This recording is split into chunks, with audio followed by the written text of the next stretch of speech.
तुझ्या रील मुळे ना इकडे आपल्या बजेटची रील झाली आहे. Shut up. हाय, मी आहे Chinu and today is day 16 in series Chinu चालली कोकणात. सो आज आम्ही चाललोत मालवणवरनं देवबागला. सो बेसिकली आता नेक्स्ट 2 to 3 डेज ना आम्ही फुल ऑन रिलॅक्सेशन करणार आहे. सो मी काय केलं आहे, इंस्टाग्रामवरती जे रील्सवरती जे छान छान हॉटेल्स आलेले ना असं एक मस्त मस्त कोकणातले, तिकडे मी जाऊन बुक करून टाकले. सो आता 2 to 3 डेज फक्त आराम झोपा काढणार नॉलेज.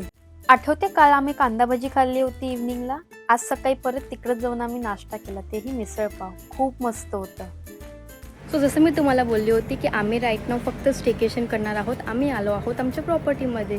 तुम्हाला प्रॉपर्टी बघायची असेल किंवा त्याचा व्हिडिओ बघायची असेल then stay tune for next video. So ही आहे आमची रूम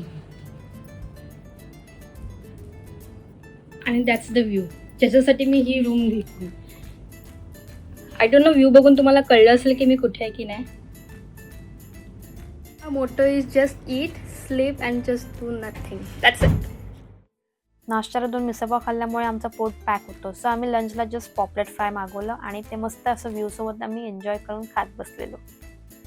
थोडा आराम केला आणि मग संध्याकाळी आम्ही गेलो देवबाग संगमला, जिथे कर्ली नदी आणि अरेबियन सी भेटतात. And honestly vibes next level होत्या. थोडं पावसासारखं वातावरणही झालं होतं, त्यामुळे हवा पण मस्त सुटलेली. आम्ही दोघं तिकडे फक्त उभे राहून व्ह्यू एन्जॉय करत होतो. अँड ऑब्व्हियसली कोकणात पाऊस पडायला स्टार्ट झाला आहे, म्हणजेच मी चहा आणि कांदे भजी तर खाणारच. सो हा होता आमचा चिल आउट डे. भेटूयात पुन्हा एकदा. Till then hello from Chinu's continues. Bye.